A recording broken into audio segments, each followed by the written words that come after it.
गरुड़ पुराण?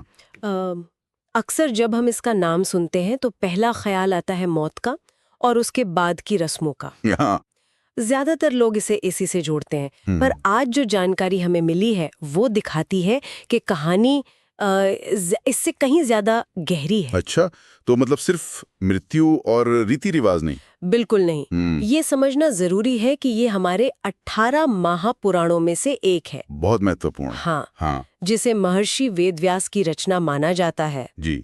और सबसे दिलचस्प बात यह है कि ये मूल रूप से एक संवाद है भगवान विष्णु और उनके वाहन गरुड़ के बीच। विष्णु और गरुड़ का संवाद।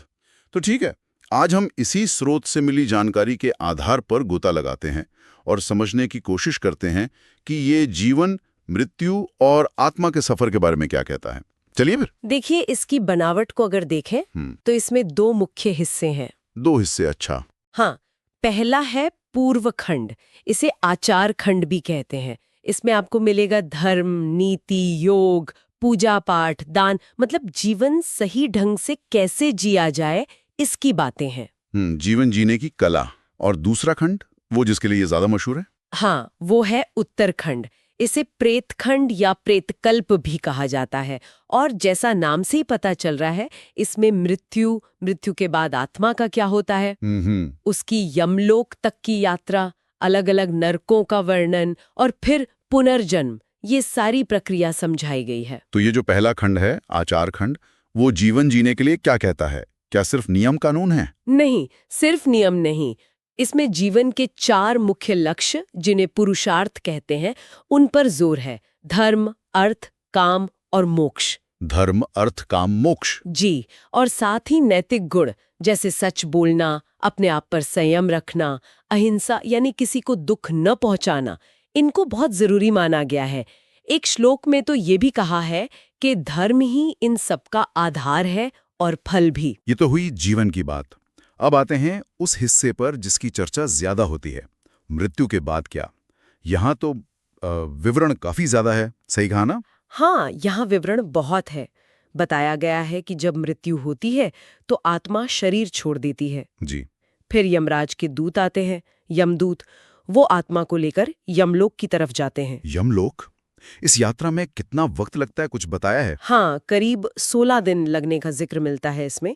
और जब आत्मा यमलोक पहुंचती है तो वहां चित्रगुप्त हैं। वो जीवन भर के कर्मों का पूरा हिसाब देखते हैं। कर्मों का हिसाब? अच्छा, तो फिर उस हिसाब किताब के बाद क्या तय होता है? कर्मों के आधार पर ही आगे का रास्ता तय होता है। अगर पुण्य कर्म ज्यादा है तो स्वर्ग मिलता है, और अगर पाप कर्म किए हैं तो फिर नरक की सजा। नरक?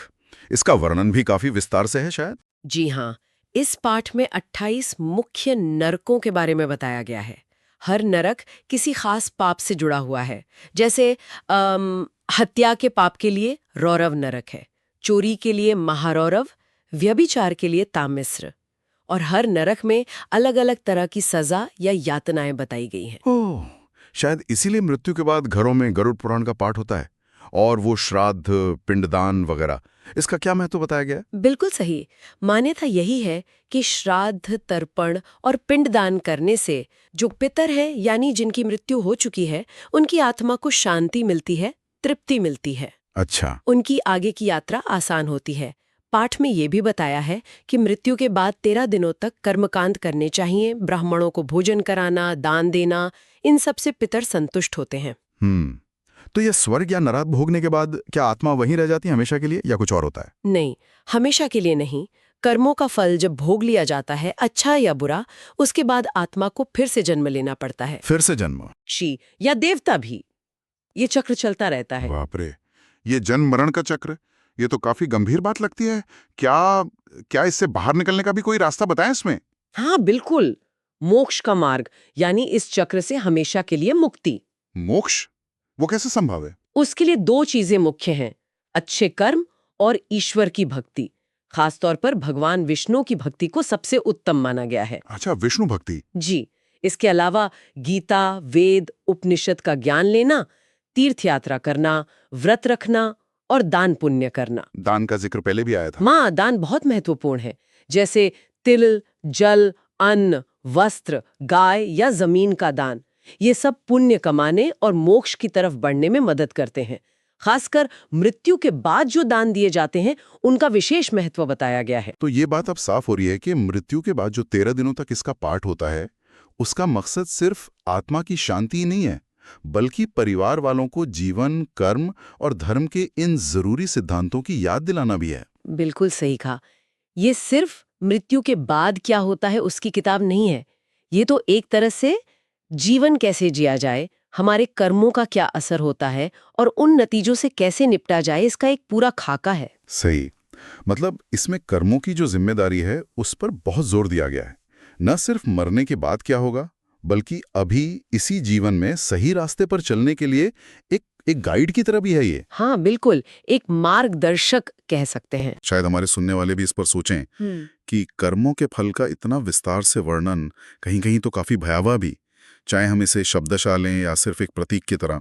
आज के जमाने में ये किसी इंसान के रोज के फैसलों पर, उसके नैतिक चुनाव पर कितना और कैसे असर डाल सकता है, ये सोचने वाली बात है।